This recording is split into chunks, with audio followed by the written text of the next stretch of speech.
CI Sivankutty ഒരിക്കലും പ്രതീക്ഷിക്കാത്ത ഒന്നായിരുന്നു അത്. കോളനിക്കാരിൽ ഇത്ര വേഗം ഒരു മാറ്റമുണ്ടാകുമെന്ന് സ്വപ്നേപ്പി കരുതിയിരുന്നില്ല. അതും സ്ത്രീകൾക്ക്. കയ്യിൽ കിട്ടിയ വീട്ടുപകരണങ്ങളാണ് അവർ ആയുധമാക്കിയിരിക്കുന്നത്. വനിതാ പോലീസിനെ കൂടി കൂട്ടാതിരുന്നതിൽ ഇപ്പോൾ അയാൾക്ക് കുണ്ഠിതം തോന്നി. സ്ത്രീകളെ തങ്ങൾ കൈകാര്യം ചെയ്യുന്നത് ഏറെ ശ്രദ്ധിച്ചു വേണം, അല്ലെങ്കിൽ നാളെ കാക്കി ശരീരത്തിലുണ്ടായി എന്ന് വരില്ല. പക്ഷേ ബോംബ് വെച്ചെന്ന് ഇവൻ സമ്മതിച്ചാൽ? ശിവൻകുട്ടിയുടെ മനസ്സിനുള്ളിൽ ഒരു കരടുക്കി. സാറെന്താ ഇത്രയും ആലോചിക്കുന്നത്? ഞങ്ങള് പെണ്ണുങ്ങളാണെന്നൊന്നും കരുതണ്ട. രാജമ്മ മുറുക്കാൻ നീട്ടിയൊന്ന് തുപ്പി. പിന്നെ ഇടതു കൈ വെള്ളം കൊണ്ട് ചുണ്ടു തുടച്ചിട്ട് തുടർന്ന് പറഞ്ഞു, നോക്കിയ ഏമാനെ, പണിയെടുക്കുന്ന കൈകളാ. ഏമാമാർക്ക് നോവും. വൈകിട്ട് വീട്ടിൽ ചെല്ലുമ്പോ മോന്തയ്ക്ക് ആരുടെ കൈപ്പാടാണെന്ന് പെണ്ണും പിള്ളമാര് ചോദിക്കുമേ. ഞങ്ങളുടെന്ന് ഓരോന്ന് വാങ്ങിച്ചാ എത്ര കുളിച്ചാലും നാണക്കേട് പോവൂല. ശിവൻകുട്ടി അവളെ തുറച്ചു നോക്കി. മീശരാജമ്മ എന്നാണ് കോളനിയിൽ ആളുകൾ അവളെ വിളിക്കുന്നത്. 40 കഴിഞ്ഞെങ്കിലും കറുത്തതാണെങ്കിലും കഴഞ്ഞെടുത്തതുപോലെയുള്ള ശരീരമാണ് രാജമ്മയുടേത്. എന്തു വേണമെന്ന് ശിവൻകുട്ടി ചിന്തിക്കുമ്പോൾ മറ്റൊരു സ്ത്രീ വിളിച്ചു പറഞ്ഞു, സാറ് ഞങ്ങള് പറഞ്ഞത് അങ്ങോട്ട് ചെയ്താട്ടെ, വെറുതെ മെനക്കെടുത്താതെ. ഇതുപോലൊരു നാണക്കേട് ജീവിതത്തിൽ ഒരിക്കലും ഉണ്ടായിട്ടില്ലെന്ന് ശിവൻകുട്ടിക്ക് തോന്നി. അയാളുടെ കണ്ണുകൾ ഈശ്വറിലേക്ക് മാറി വീണു. സാറിനെന്താ ഒരു പരുങ്ങൽ? കള്ളി വെളിച്ചത്താകുമെന്ന പേടിയാണോ? ചോദിക്കണം സാർ ഇവനോട്. ബോംബ് വെച്ചത് ആരാണെന്ന് ഇവൻ പറഞ്ഞു തരും. തെല്ലും മയമില്ലാത്തതായിരുന്നു അവന്റെ ശബ്ദം. ശിവൻകുട്ടി വിയർക്കാൻ തുടങ്ങിയിരുന്നു. പോലീസുകാരും നിസ്സഹായരായതുപോലെ നിൽക്കുകയാണ്. സാറിന് വെയെങ്കി ഞാൻ തന്നെ പറയിക്കാം. കാര്യങ്ങൾ എല്ലാവരും ഒന്ന് അറിയട്ടെ. ഈശ്വർ മുന്നോട്ടാഞ്ഞു. പക്ഷെ ശിവൻകുട്ടി തടഞ്ഞു. വേണ്ട. ആ മനുഷ്യൻ വിജയൻ തലകുനിച്ച് നിൽക്കുകയായിരുന്നു. ജോലിക്കൊന്നും പോകാതെ കള്ളുകുടിയും ചീട്ടുകളിയുമായി നടക്കുകയാണ് അയാൾ. ഇതിനുള്ള പണം എങ്ങനെ ഉണ്ടാക്കുന്നു എന്ന് മാത്രം ആർക്കും അറിയില്ല. CI കെയിൻ കൊണ്ട് അയാളുടെ താടി ഉയർത്തി. പറയടാ, വീടുകൾക്ക് ആരാ ബോംബ് വെച്ചത്?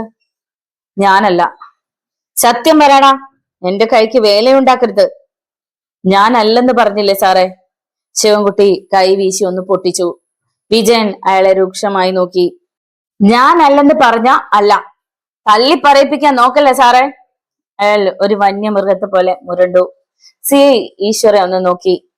ഈശ്വർ ഒന്ന് ചിരിച്ചു. എന്നാ ഇതാ കണ്ടോ സാറേ. CIക്കോ പോലീസുകാർക്കോ എന്തെങ്കിലും ചെയ്യാൻ കഴിയും മുമ്പ് ഈശ്വർ മുന്നോട്ടാഞ്ഞു. വിജയന്റെ കഴുത്തിന് കുത്തിപ്പിടിച്ച് മുകളിലേക്ക് ഉയർത്തി. പിന്നെ 2 വിരലിൽ കൊണ്ട് വാരിയലുകൾക്കിടയിൽ ഒറ്റ കുത്ത്. കൈകൾ പിന്നോട്ട് പിടിച്ചു തിരിച്ച് കാൽപ്പത്തി പുറത്ത് ആഞ്ഞം നമർത്തി. നട്ടലൊടിയുന്നത് പോലെ ഒരു നിലവിളി വിജയനിൽ നിന്ന് ഉയർന്നു. വിടടാ. CI തടയാൻ ഭാവിച്ചു. അനങ്ങരുത് സർ. ഈശ്വർ മുരണ്ടു. പിന്നെ വിജയനോട് കൽപ്പിച്ചു, സത്യം പറഞ്ഞില്ലെങ്കിൽ നിന്റെ നട്ടല് ഞാൻ ഒടിക്കും. ഞാനെല്ലാം പറയാം, എന്നെ വിടടാ. വിജയന്റെ ശബ്ദം കുഴഞ്ഞു. എങ്കി പറ, ആരാ ബോംബ് വെച്ചത്? ഞാനാ. കേട്ടു നിന്നിരുന്നവർ മുഴുവൻ കിടുങ്ങി. തങ്ങളുടെ കൂടെയുള്ള ഒരുത്തൻ തന്നെ ഇത് ചെയ്തുവെന്ന് അവർക്ക് വിശ്വസിക്കാനായില്ല. അവനെ ഇങ്ങോട്ടതാ ഈശ്വരൻ, ഞങ്ങൾ ശരിയാക്കാം. രാജമ്മ വിളിച്ചു പറഞ്ഞു. തന്ത ഒറ്റിക്കൊടുക്കുന്ന പട്ടി. പക്ഷേ ഈശ്വർ പിടിവിട്ടു. ഇനി എല്ലാവരും കേൾക്കെ ഉണ്ടായതെല്ലാം പറയടാ. കോളനിയിൽ നെല്ലിയില വീണാൽ കേൾക്കാവുന്ന നിശബ്ദത കടന്നെത്തി. ഏവരും കാതുകൾ കൂർപ്പിച്ച കണ്ണുകൾ വിജയന്റെ മുഖത്തൂന്നി നിൽക്കുകയാണ്. ഞാനാ ബോംബ് വെച്ചത്, വിജയൻ പതറിയ ശബ്ദത്തിൽ അറിയിച്ചു. അത് നീ നേരത്തെ സമ്മതിച്ചതല്ലേ? എന്തിനു ചെയ്തെന്ന് പറയടാ. കൃഷ്ണമാഷാണ് സംസാരിച്ചത്. വിജയൻ അദ്ദേഹത്തിന്റെ മുഖത്തേക്കൊന്ന് നോക്കി. പിന്നെ എന്തോ പറയുവാൻ ഭാവിച്ചു. പക്ഷേ CI ശിവൻകുട്ടിയുടെ മുഖത്ത് പെട്ടെന്നുണ്ടായ വന്യത അയാൾ കണ്ടറിഞ്ഞു. വിജയന്റെ മനം പിടച്ചു. പെട്ടെന്ന് പറയാൻ വന്നത് വിഴുങ്ങിയിട്ട് അയാൾ ഭാവം മാറ്റി. എനിക്ക് മനസ്സുണ്ടായിട്ട്. മുഖത്തടിക്കും പോലെ അയാൾ ശബ്ദമുയർത്തി. ഈ കോളനിയിലെ ഒരു പട്ടിയെ എനിക്ക് ഇഷ്ടമല്ല, അത് തന്നെ കാര്യം. എന്നാൽ അത് വിശ്വസിക്കാൻ ഈശ്വറിന് കഴിഞ്ഞില്ല. വിജയൻ ഇങ്ങനെ ചെയ്തത് വ്യക്തമായ എന്തോ ഉദ്ദേശത്തോടു കൂടിയാണെന്നും ഇയാളുടെ പിന്നിൽ ആരോ ഉണ്ടെന്നും അവന്റെ മനസ്സ് മന്ത്രിച്ചു. കേരള ജീപ്പിൽ. ശിവൻകുട്ടി വിജയനെ പോലീസുകാർക്കിടയിലേക്ക് തള്ളി. പക്ഷേ ഈശ്വർ സമ്മതിച്ചില്ല. ഇത് പോരല്ലോ സാറേ, ഒത്തിരി സത്യങ്ങൾ ഇവൻ മറച്ചു വെക്കുന്നുണ്ട്. അതെന്താണെന്ന് കൂടി ഞങ്ങൾക്കറിയണം. ശിവൻകുട്ടി ഞെട്ടിച്ചൊളിച്ചു. 5-6 ആൾക്കാർ പിന്നിലുണ്ടെന്ന് കരുതി അഹങ്കരിക്കല്ലേ നീ? എന്ത് വേണമെന്ന് എനിക്കറിയാം. നീ പഠിപ്പിക്കാൻ വരില്ലേ? കാക്കിയിട്ടോണ്ട് ഒത്തിരി ചരച്ചിട്ടുള്ളവനാടാ ഞാൻ. അപ്പോ അതായിരുന്നു സാറിന്റെ ജോലി. അവൻ ചിരിച്ചു. ശിവൻകുട്ടി വിളറി. ആൾക്കാർ കൂവി. രോഷം കടിച്ചമർത്തിക്കൊണ്ട് ശിവൻകുട്ടി പറഞ്ഞു, കുറ്റം സമ്മതിച്ച ഒരുവനെ എന്ത് ചെയ്യണമെന്ന് എനിക്കറിയാം. നിങ്ങൾക്കിനി എന്തെങ്കിലും പറയണമെങ്കിൽ കോടതിയിൽ വെച്ചാകാം. ഈശ്വർ ഒരു വട്ടം ചിന്തിച്ചു. ഇനിയും താൻ ഇവരെ തടഞ്ഞാൽ കോളനി വീണ്ടും യുദ്ധഭൂമിയാകും. അത് പാടില്ല. കേരടാ അങ്ങോട്ട്. പോലീസുകാർ വിജയനെ ജീപ്പിലേക്ക് തള്ളി. അകത്തേക്ക് കാൽകുത്തും മുമ്പ് വിജയൻ ഒന്ന് തിരിഞ്ഞു നോക്കി ഈശ്വരുടെ മുഖത്തേക്ക്. ഞാൻ തിരിച്ചു വരുമ്പോഴും നീ ഇവിടെ തന്നെ ഉണ്ടാവുമല്ലോ? അപ്പൊ കടം വീട്ടാം. വിജയൻ ജീപ്പിനുള്ളിലായി. ശിവൻകുട്ടി ഈശ്വരുടെ അടുത്തെത്തി. നീയും കയറ്. എന്തിനാ? ബോംബ് വെച്ചതിനെ പിടികിട്ടിയല്ലോ. ഇനി നേരത്തെ കസ്റ്റഡിയിൽ എടുത്തവരെ കൂടി ഇറക്കി വിടണം സർ. സിയുടെ ചുണ്ടിൽ ക്രൂരമായൊരു ചിരിമിനി. അവരെ അറസ്റ്റ് ചെയ്തതും ഇപ്പൊ നിന്നെ അറസ്റ്റ് ചെയ്യാൻ പോകുന്നതും ബോംബിന്റെ പേരിലല്ലടാ, പോലീസുകാരെ ആക്രമിച്ചതിന്, കൊല്ലാൻ ശ്രമിച്ചതിന്. അത് ബുദ്ധിമുട്ടാകുമല്ലോ സാറേ. എന്നാ ഞാനൊന്ന് നോക്കട്ടെടാ. പക്ഷേ കടന്നൽക്കൂട്ടിൽ കല്ല് വീണതുപോലെ സ്ത്രീകൾ ഇളകിയത് പെട്ടെന്നാണ്. ഈശ്വരെ കൊണ്ടുപോകാൻ പറ്റത്തില്ല സാറേ. നേരത്തെ പിടിച്ചവരെയും ഇറക്കി വിടണം. അല്ലെങ്കിൽ ഞങ്ങളുടെ മണ്ടയ്ക്കൂടെ നിങ്ങൾക്ക് വണ്ടി ഓടിക്കേണ്ടി വരും. സ്ത്രീകൾ വിളിച്ചു പറഞ്ഞുകൊണ്ട് റോഡിലേക്ക് ചാടിയിറങ്ങി. വാഹനങ്ങൾക്ക് മുന്നിൽ കുത്തിയിരിപ്പായി. രംഗം വീണ്ടും വഷളാവുകയാണ്. ജനങ്ങൾ പോലീസിനെ ചീത്ത വിളിച്ചു. ഏയ് വേണ്ട. ഈശ്വർ കൈ ഉയർത്തി. അവർ നിശബ്ദരായി. സർ, ഈശ്വർ ശാന്തത വിടാതെ ശിവൻകുട്ടിയോട് പറഞ്ഞു, അറസ്റ്റ് ചെയ്തവരെ വിട്ടിട്ട് നിങ്ങൾക്ക് എന്നെ കൊണ്ടുപോകാം. അവർ ചെയ്തുവെന്ന് നിങ്ങൾ പറയുന്ന കാര്യങ്ങൾ കൂടി ഞാൻ ഏൽക്കാം. എന്നാൽ ശിവൻകുട്ടി സമ്മതിച്ചില്ല. ഈശ്വറും വിട്ടുകൊടുക്കുന്നില്ല. ഈ നേരത്ത് ഒരു വെള്ള അംബാസഡർ കാർ കോളനിയിൽ വന്നു നിന്നു. ദേവദാസ് സർ. ജനങ്ങൾ പെറുപെറുത്തു. കാറിൽ നിന്ന് MLA ദേവദാസ് ഇറങ്ങി. എല്ലാവരെയും ഒന്ന് നോക്കിയിട്ട് മുന്നോട്ട് വന്നു. അലക്കി തേച്ച് ഗദർമുണ്ടും ഷർട്ടും ധരിച്ച 50-കാരനായ ദേവദാസ് മണ്ഡലത്തിൽ എന്ത് പ്രശ്നമുണ്ടായാലും ഓടിയെത്തും. ദേവദാസിനെ കണ്ടതോടെ CY ശിവൻകുട്ടിയുടെ നെറ്റി ചുളിഞ്ഞു. അയാൾ അസ്വസ്ഥനായി കെയിനിൽ മുറുകെ പിടിച്ചു. പോലീസുകാരിലും എക്സൈസുകാരിലും ഉണ്ടായി ആ മാറ്റം. അവർ മുഖാമുഖം നോക്കി. MLA പോലീസുകാരെ ശ്രദ്ധിച്ചില്ല. നേരെ വന്നത് ഈശ്വരുടെ അടുത്തേക്കാണ്. എന്താ ഈശ്വർ ഉണ്ടായത്? ഈശ്വർ ചുരുക്കത്തിൽ കാര്യങ്ങൾ അറിയിച്ചു. ദേവദാസ് അമർത്തിയൊന്ന് മൂടിയിട്ട് CIക്ക് അഭിമുഖമായി തിരിഞ്ഞു. എന്താ ശിവൻകുട്ടി ഇതൊക്കെ? കോളനിക്കാരെ ജീവിക്കാനും സമ്മതിക്കില്ലേ? അതല്ല സാർ ഇവിടുത്തെ പ്രശ്നം. ഇവിടെ ഇവർ ബോംബുണ്ടാക്കുന്നു, സ്പിരിറ്റ് ഒഴുക്കുന്നു, റെയ്ഡിനെത്തിയ പോലീസിനെ തല്ലിച്ചതച്ചു. എന്നിട്ടും ഞങ്ങൾ നോക്കി നിൽക്കണമെന്നാണോ? എന്നിട്ട് നിങ്ങൾക്ക് സ്പിരിറ്റ് കിട്ടിയോ? ഇല്ല. ബോംബ് കൈകാര്യം ചെയ്തവനെ കിട്ടിയില്ലേ? കിട്ടി. എങ്കിൽ അയാളെയും കൊണ്ട് പോരാ പോരെ? ഞങ്ങളെ ആക്രമിച്ചത് നോക്കണോ സർക്കിളെ? കുറ്റവാളികളുടെ പേരിൽ നിങ്ങൾക്ക് കേസെടുക്കാം. പക്ഷേ ഇപ്പൊ മറ്റുള്ളവരെ വിട്ടിട്ട് വിജയനുമായി മടങ്ങിപ്പോകണം. നോ സർ, ശിവൻകുട്ടി തീർത്തു പറഞ്ഞു. സാധ്യമല്ല. ദേവദാസിന്റെ ഭാവം മാറിയത് വളരെ പെട്ടെന്നാണ്. എന്നാ അത് തന്നെ ഒന്ന് കാണട്ടടൂ. മര്യാദയുടെ ഭാഷ തനിക്ക് മനസ്സിലാകില്ലെങ്കിൽ മനസ്സിലാക്കി തരാൻ എനിക്കറിയാം. ഇവിടെ നിന്ന് നീയൊക്കെ ഒന്ന് അനങ്ങില്ല. ഞാനൊന്ന് കൈഞ്ഞൊടിച്ചാ നീയൊന്നും ബാക്കി കാണില്ല.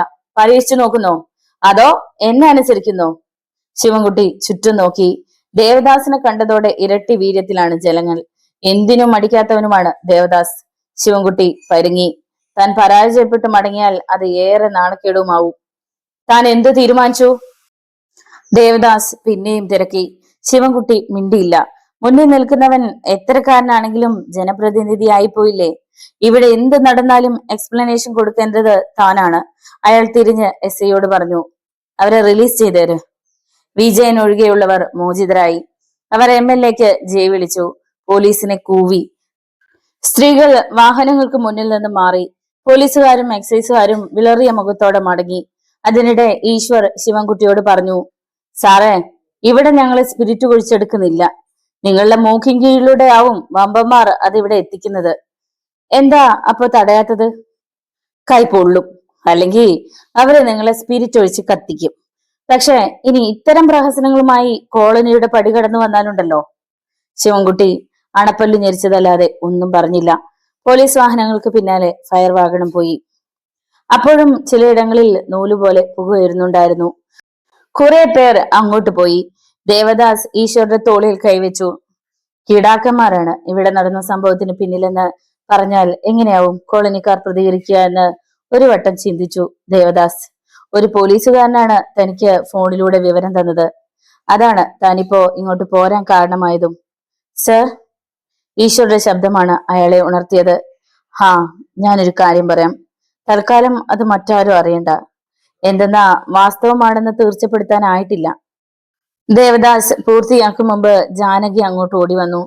മോനെ, സത്യനെ കാണാനില്ലടാ. ഈശ്വർ നെറ്റി ചൊളിച്ചു. എന്തു പറ്റി? രാവിലെ നോക്കുമ്പോ അവനില്ല. അത്ര ഉള്ള കാര്യം. അവൻ എങ്ങോട്ടെങ്കിലും പോയിരിക്കും. പറയാൻ പറ്റി കാണില്ല. അല്ലെങ്കിൽ തന്നെ അവൻ കൊച്ചുകുട്ടിയൊന്നും അല്ലല്ലോ. അമ്മ പേടിക്കണ്ട, അവൻ ഇങ്ങ് വരും. അമ്മയ്ക്കും ആശ്വാസം കിട്ടിയതുപോലെ തോന്നി. ഈശ്വർ. ദേവദാസ് മുന്നോട്ട് നടന്നു. അവൻ പിന്നാലെ എത്തി. ഇരുവരും അല്പനേരം രഹസ്യമായി സംസാരിച്ചു. ഈശ്വരുടെ കണ്ണുകളിൽ ഒരു തീപ്പൊരി തിളങ്ങാൻ തുടങ്ങിയിരുന്നു. അവന്റെ മനസ്സിൽ അപ്പോൾ ചന്ദ്രപ്പൻ കിടാവിന്റെ മുഖമായിരുന്നു. ചെങ്കാട്ട് തറവാട്ടിൽ ബ്യൂട്ടീഷ്യന്മാരുടെ നടുവിലായിരുന്നു ഈ നേരത്ത് മോഹിനിക്കിടാവ്. ഒരു യന്ത്രപ്പാവ കണക്കെ. ബ്യൂട്ടീഷ്യൻസ് ചലിപ്പിക്കുമ്പോൾ മാത്രം ചലിക്കുന്ന പാവ. എന്തോ ഒരു ഉറച്ച തീരുമാനമെടുത്തതുപോലെ അവളുടെ മുഖം കല്ലിച്ചിരുന്നു. വിവാഹം ഉറപ്പിക്കാൻ പോകുന്ന ഒരു പെണ്ണിന്റെ ഉത്കണ്ഠയോ സന്തോഷമോ സങ്കോചമോ ഒന്നുമില്ലാത്ത മുഖം. താഴെ കാറുകളുടെ നീണ്ട നിര. വരന്റെ ആളുകൾ ഇനിയും എത്തിയിട്ടില്ല. വന്നെത്തിയത് കിടാക്കന്മാരുടെ അഭ്യുദയകാംക്ഷികളും ഉന്നതരായ ബന്ധുക്കളും മാത്രം. രാഷ്ട്രീയക്കാർ, ഭരണരംഗത്തെ കേമന്മാർ, കോൺട്രാക്ടർമാർ തുടങ്ങി പണക്കാരുടെ ഒരു പട അങ്ങ് എത്തിക്കഴിഞ്ഞു. ചന്ദ്രപ്പൻ കിടാവിന്റെ നേതൃത്വത്തിൽ മക്കൾ കൂടി ചേർന്ന് ഏവരെയും സ്വീകരിച്ചിരുത്തി. കുശലാന്വേഷണങ്ങൾ, പൊട്ടിച്ചിരികൾ, സന്തോഷം തിരതല്ലുന്ന അന്തരീക്ഷം. വിവാഹമുറപ്പിക്കൽ ചടങ്ങ് ചെറുക്കന്റെ വസതിയിൽ വെച്ച് മതിയെന്ന് അവർ ശാഠ്യം പിടിച്ചതാണെങ്കിലും കിടാവ് സമ്മതിക്കാഞ്ഞത് കൊണ്ട് മാത്രമാണ് ഇവിടെ വെച്ച് നടത്തപ്പെടുന്നത്. 10:30 കഴിഞ്ഞപ്പോൾ വരന്റെ ആളുകൾ എത്തി. നേരം കുറിക്കേണ്ട ജ്യോത്സ്യൻ രാവിലെ തന്നെ എത്തിയിരുന്നു. വരന്റെയും വധുവിന്റെയും ആളുകൾ പരസ്പരം പരിചയപ്പെട്ടു. മോഹിനി അവിടേക്ക് ആനയിക്കപ്പെട്ടു. ഈ നേരത്ത് നദിക്കക്കരെ ഫോറസ്റ്റ് ഏരിയയിൽ ഒരു തീപ്പെട്ടിക്കോൽ തെളിഞ്ഞു. ഒരു ബീഡിയിലേക്ക് തീ പടർന്നു. ബീഡിയുടെ അഗ്രത്തിലേക്ക് തോട്ടയുടെ തിരി നീണ്ടു. തീ തിരിയിലേക്ക് പടർന്നിറങ്ങി. തോട്ട അന്തരീക്ഷത്തിൽ ഉയർന്നു. അത് കൃത്യം കയത്തിൽ പതിച്ചു. ഒരു ഭയങ്കര ശബ്ദം. ജലം മുകളിലേക്ക് ഉയർന്നു. ഒരു ഹെലികോപ്റ്റർ തകർന്നു വീണതുപോലെ.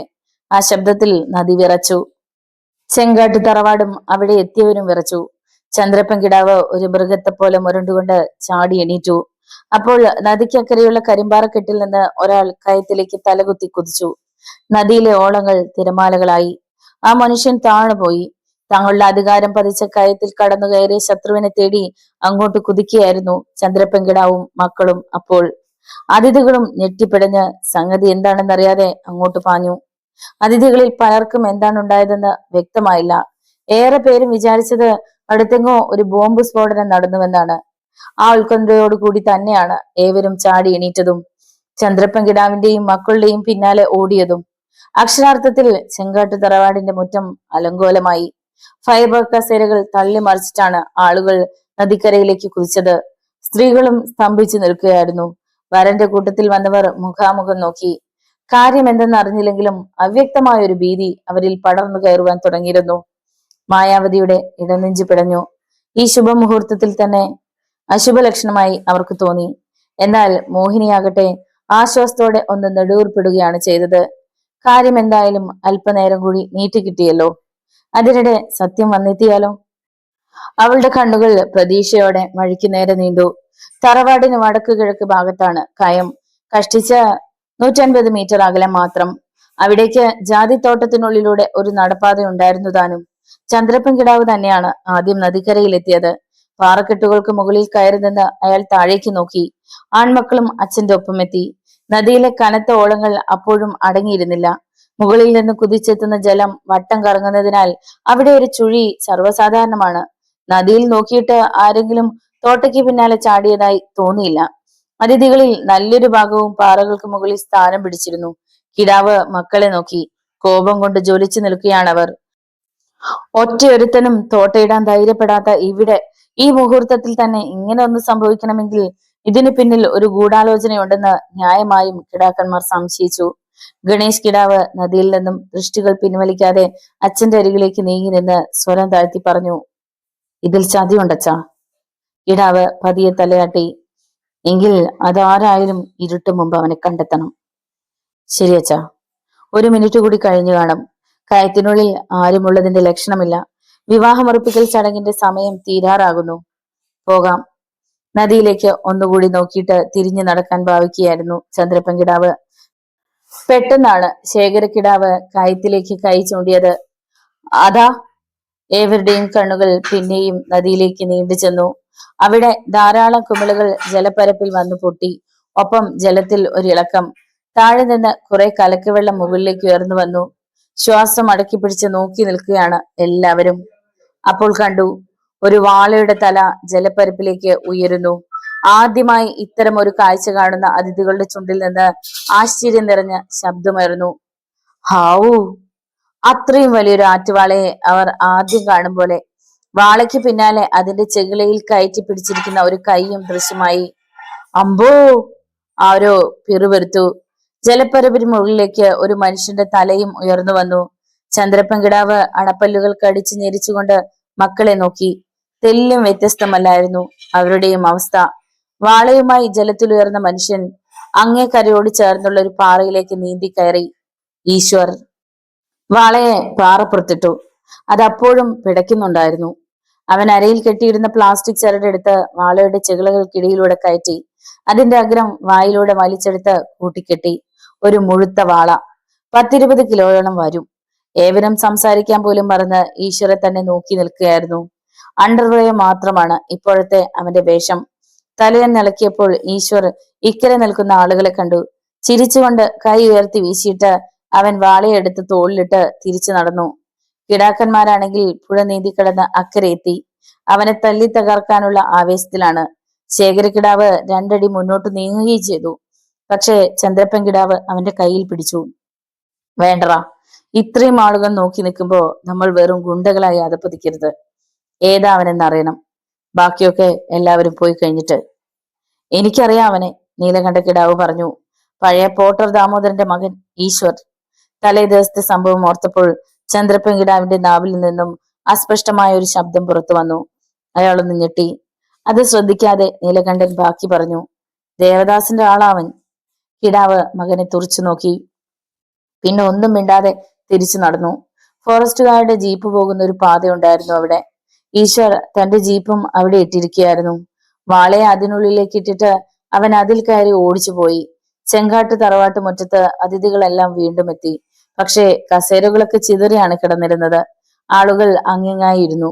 നേരം കുറിച്ച് ജ്യോത്സ്യൻ അത് വായിക്കാനായി തയ്യാറായി നിന്നു. വരന്റെ ആൾക്കാർക്ക് കാണുന്നതിനായി മോഹിനിയെ വീണ്ടും ചന്ദ്രപ്പൻകിടാവ് അങ്ങോട്ട് വിളിച്ചു. ചെറുക്കന്റെ മാതാപിതാക്കൾ എത്തിയിട്ടുണ്ട്. ഉറപ്പിക്കൽ ചടങ്ങിന് തങ്ങളുടെ നാട്ടിൽ ചെറുക്കൻ പോകാറില്ലെന്ന് അവർ നേരത്തെ അറിയിച്ചിരുന്നു. എങ്കിലും അവന് വേണ്ടി പെണ്ണിനെ പറ്റിയുള്ള അഭിപ്രായം പറയുന്നതിനായി അടുത്ത ഏതാനും സുഹൃത്തുക്കൾ എത്തിയിട്ടുണ്ട്. മോഹിനി അങ്ങോട്ട് വന്നതോടെ എല്ലാ കണ്ണുകളും അവളെ ആപാദചൂടം ഒഴിഞ്ഞു. പ്രഥമ ദൃഷ്ട്യ ഏവർക്കും അവളെ ബോധിച്ചു. എങ്കിലും മോൾ അകത്ത് പോയിക്കോളൂ, ചന്ദ്രപ്പൻകിടാവിന്റെ നിർദ്ദേശം. പക്ഷെ അവൾ പോയില്ല. അവിടെ തന്നെ നിന്നുകൊണ്ട് അവൾ അതിഥികളെ നോക്കി. കിടാവിന്റെ നെറ്റി ചൊളിഞ്ഞു. ആൺമക്കളുടെ മുഖങ്ങളിലും അമ്പരപ്പ്. അവളുടെ മുഖത്ത് ഒരു തരം ഉറച്ച ഭാവമായിരുന്നു. എന്തിനുള്ള പുറപ്പാടാണ് അവളെന്ന് കിടാവ് സംശയിക്കുമ്പോൾ അവൾ അതിഥികളെ നോക്കി കൈകൂപ്പിക്കൊണ്ട് അറിയിച്ചു. ദയവായി എല്ലാവരും എന്നോട് പൊറുക്കണം. ഈ വിവാഹം തീരുമാനിക്കാൻ പാടില്ല. എനിക്ക് ഈ ബന്ധം ഇഷ്ടമല്ല.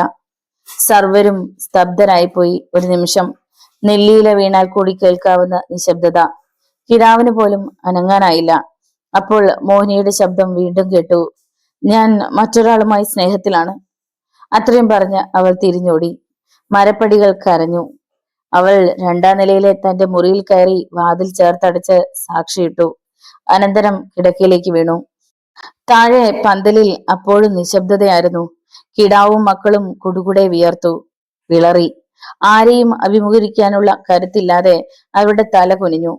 വരന്റെ മാതാപിതാക്കൾ ചാടി എണീറ്റു. ബന്ധുക്കളും. കിടാവേ, ഇതാണോ നിങ്ങളുടെ രീതി, അന്തസ്? ആ മുഖത്തിന് നേരെ കൈ ചൂണ്ടിക്കൊണ്ട് ഒരാൾ തിരക്കി. നിങ്ങൾ എത്ര വലിയവനായാലും മക്കളെ മക്കളായി വളർത്താതിരുന്നതിന്റെ ഭവിഷ്യത്തുകളാണ് ഇത്, മനസ്സിലായോ? ചന്ദ്രപ്പൻകിടാവ് ഒരു മരപ്പാവയായി കഴിഞ്ഞിരുന്നു. ജീവിതത്തിൽ ആദ്യമായി ഒരു മറുപടിക്ക് കുഴങ്ങുകയാണ് അയാൾ. ആ കണ്ണുകളിൽ 2 തുള്ളി നീർ തിളച്ചു. കരൾ വല്ലാതെ പിടയ്ക്കുകയാണ്. വിവാഹം തീരുമാനിക്കും മുമ്പ് മക്കളോട് കാര്യങ്ങൾ തുറന്ന് സംസാരിക്കണം മാതാപിതാക്കൾ. കാലം ഇത്രയും പുരോഗമിച്ചിട്ടും നിങ്ങളൊക്കെ ഇപ്പോഴും പഴയ പ്രതാപത്തെയും അധികാരത്തെയും മറ്റും മുറുകെ പിടിക്കുന്നതാണ് എല്ലാറ്റിനും കാരണം. മറ്റൊരാൾ പറയുന്നു. ഒക്കെ വെറും പടമായിരിക്കുമെന്നേ. എല്ലാം അറിഞ്ഞുകൊണ്ട് തന്നെ നമ്മുടെ ചെക്കന്റെ തലയിൽ കെട്ടിവെക്കാൻ നോക്കിയതായിരിക്കും. ഒരു സ്ത്രീ പിറുപിറുത്തു. ഭൂമി പിളർന്ന ഈ നിമിഷം തങ്ങളങ്ങ് താണു പോയിരുന്നുവെങ്കിൽ എന്നാണ് കിടാവും മായാവതിയും മക്കളും അപ്പോൾ ചിന്തിച്ചത്. മകൾ ഇത്തരത്തിൽ പ്രതികരിക്കുമെന്ന് മായാവതി പോലും കരുതിയിരുന്നില്ല. മിസ്റ്റർ കിടാവ്, വരന്റെ അച്ഛൻ അടുത്തേക്ക് വന്ന് വിളിച്ചു. നിങ്ങൾ മാന്യനാണെന്നാണ് ഞങ്ങൾ കരുതിയിരുന്നത്. ഇന്നലെ രാത്രിയെങ്കിലും ഒരു ഫോൺ കോൾ മതിയായിരുന്നു ഞങ്ങൾ വരാതിരിക്കാൻ. സോറി കിടാവ് വിക്കി, ഇതൊരു എക്സ്ക്യൂസ് അല്ലെന്ന് എനിക്കും അറിയാം. പക്ഷെ തെറ്റു പറ്റിപ്പോയി. എന്ത് പ്രായശ്ചിത്തം വേണമെങ്കിലും ചെയ്യാൻ ഞാൻ. ഇനി എന്ത് പ്രായശ്ചിത്തം? ഞങ്ങൾക്ക് പക്ഷെ ഞങ്ങളുടെ മാന്യത കൈവിടാനാവില്ലല്ലോ. അതുകൊണ്ട് തിരിച്ചു പോകുന്നു. എന്നാൽ ആണുങ്ങൾക്ക് ഒരിക്കലും യോജിച്ചതല്ല ഇതെന്ന് മാത്രം മനസ്സിലാക്കുക. അയാൾ ഭാര്യയെയും ബന്ധുക്കളെയും വിളിച്ചിട്ട് തിരിഞ്ഞു നടന്നു. തിരുവനന്തപുരത്ത് നിന്ന് വന്നവർ തങ്ങളുടെ വാഹനങ്ങളിൽ കയറി. വിവാഹം ഉറപ്പിക്കാതെ സദ്യ ഉണ്ണാൻ കിടാവിന്റെ അതിഥികളും നിന്നില്ല. യാത്ര പറയുന്നത് ശരിയല്ലെന്ന് തോന്നി അവരും ഓരോരുത്തരായി സൂത്രത്തിൽ പിൻവലിഞ്ഞു. അവസാനം ഉത്സവം കഴിഞ്ഞ് ക്ഷേത്ര പരിസരം പോലെയായി അവിടം. എന്തു വേണമെന്നറിയാതെ നിൽക്കുകയാണ് പാചകക്കാർ. മായാവതിയും മറ്റും അകത്തേക്ക് പോയി കഴിഞ്ഞിരുന്നു. ചന്ദ്രപ്പൻ കിടാവ് മനസ്സിനെ ഒന്ന് നേരെയാക്കി തിരിഞ്ഞു. ശേഖരാ! ആ ഗർജനം തറവാടിനെ കിടക്കി. അച്ഛാ! ശേഖര കിടാവ് തല തിരിച്ചു. പാചകപ്പുരയിലെ ഒരുക്കങ്ങളെല്ലാം കയത്തിലെറിയാൻ പറയൂ. ഈ നിമിഷം തന്നെ. എല്ലാം വാളകൾ തിന്നട്ടടാ. ശരി അച്ഛാ. ശേഖരക്കിടാവ് പാചകക്കാരെയും അവരോടൊപ്പം വിളമ്പുകാരെയും നോക്കി അച്ഛന്റെ നിർദ്ദേശം ആവർത്തിച്ചു. മനസ്സോടെ അല്ലെങ്കിലും അവർക്കത് അനുസരിക്കാതിരിക്കാൻ കഴിഞ്ഞില്ല. നീലകണ്ഠ! ചന്ദ്രപ്പൻ കിടാവ് പിന്നെയും വിളിച്ചു. രണ്ടാമത്തെ മകൻ മുന്നോട്ട് നീങ്ങി നിന്നു. വിളിച്ചിറക്കി കൊണ്ടുവാടാ ആ നശൂലത്തെ. വെട്ടി തുണ്ടം തുണ്ടമാക്കും ഞാൻ നിന്ന്. ഇനി എനിക്ക് അങ്ങനെ ഒരു മകളില്ല. കിടാവിന്റെ ചുണ്ടുകൾ വിറച്ചു. കണ്ണുകളിൽ ചുവപ്പ് രാശി പടർന്നു. തിരുവായ്ക്ക് എതിർവായില്ല. നീലകണ്ഠ കിടാവ് തറവാട്ടിനുള്ളിലേക്ക് കുതിച്ചു. മരപ്പടികൾ ഓടിക്കയറി. അവ വിറ കൊണ്ടതുപോലെ തോന്നി. മുണ്ടും ജുബയുമായിരുന്നു അയാളുടെ വേഷം. ജുബയുടെ കൈകൾ തെറുത്തു കയറ്റി മുണ്ട് മടക്കി കുത്തി അയാൾ മോഹിനിയുടെ മുറിവാതിൽക്കൽ എത്തുമ്പോൾ ചെറിയൊരു ആൾക്കൂട്ടമുണ്ടായിരുന്നു അവിടെ. മായാവതിയും മൂത്ത മകളും 2 ആൺമക്കളുടെ ഭാര്യമാരും അവരുടെ കുട്ടികളും എല്ലാവരും വാതിലിൽ തട്ടി വിളിക്കുകയാണ്. പക്ഷേ മോഹിനി തുറക്കുന്നില്ല. മാറി നിൽക്കിൻ! നീലകണ്ഠ കിടാവ് ശബ്ദമുയർത്തി. അമ്മ ഉൾപ്പെടെ എല്ലാവരും മാറി. മോഹിനി, വാതിൽ തുറക്കടി! ആഞ്ഞു തട്ടിക്കൊണ്ട് അയാൾ വിളിച്ചു. അപ്പോഴും പ്രതികരണമില്ല. നീലകണ്ഠന്റെ കോപം ശതഗുണീഭവിച്ചു. കഴിവരുടെ മോളെ, നിന്നോടാ പറഞ്ഞത് വാതിൽ തുറക്കാൻ! അയാൾ പിന്നോട്ട് മാറി. മുണ്ട് മടക്കി കുത്തിയത് ഒന്നുകൂടി മുറുക്കി.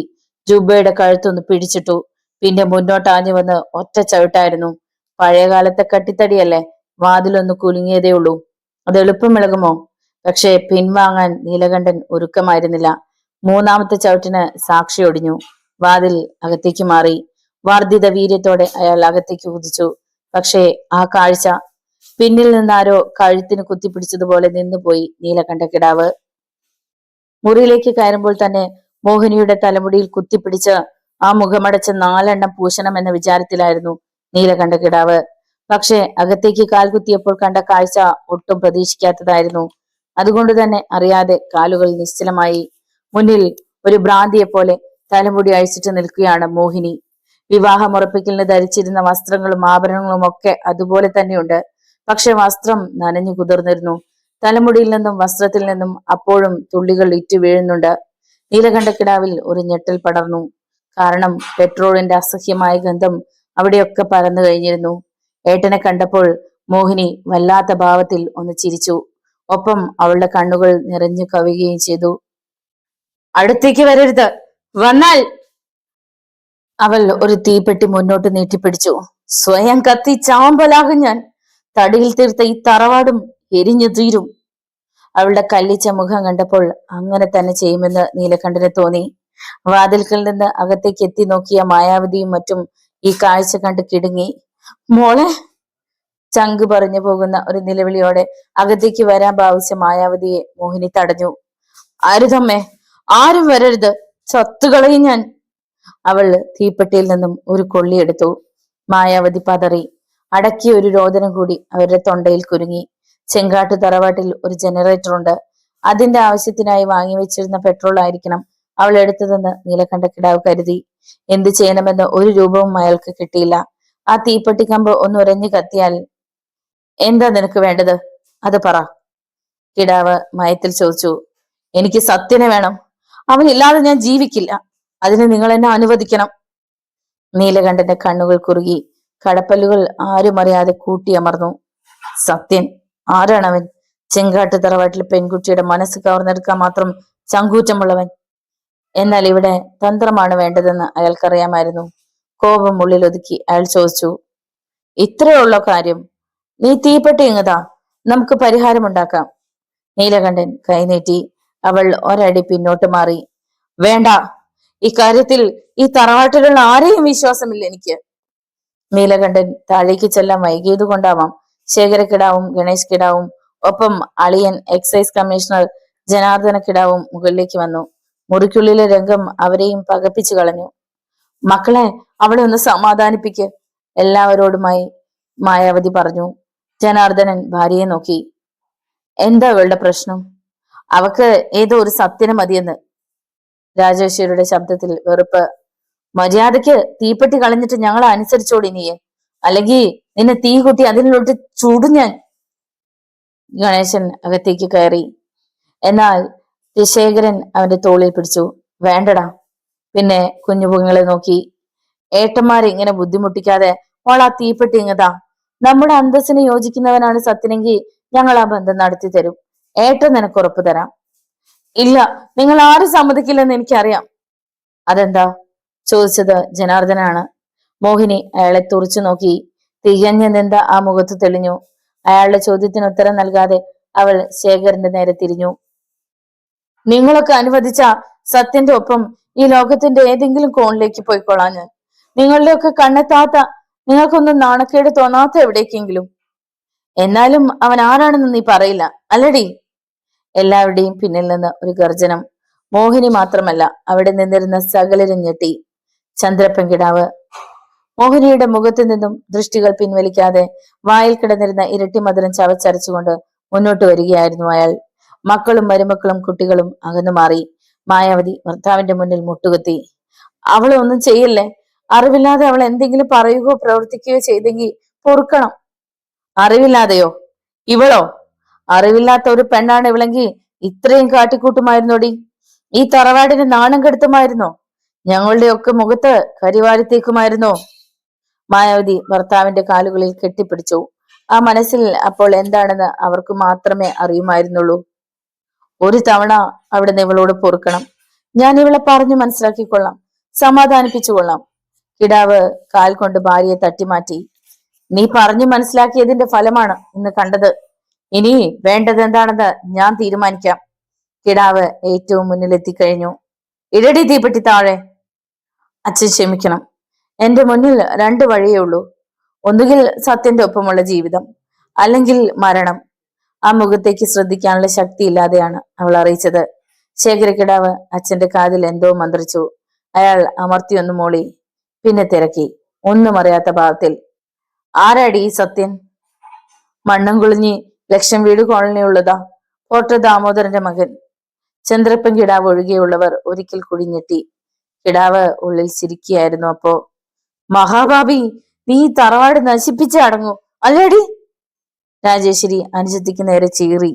നിനക്ക് എങ്ങനെ ധൈര്യം വന്നടി അച്ഛനോട് ഇങ്ങനെ പറയാൻ? ആ പട്ടിയെ ഇന്ന് ഞാൻ തീർക്കും. ഗണേശൻ മുണ്ടു മടക്കി കുത്തി തിരിഞ്ഞു. അങ്ങനെ വന്നാ എന്റെ ശവം ഇവിടെ എരിഞ്ഞു തീരും. മോഹിനിയും വിട്ടില്ല.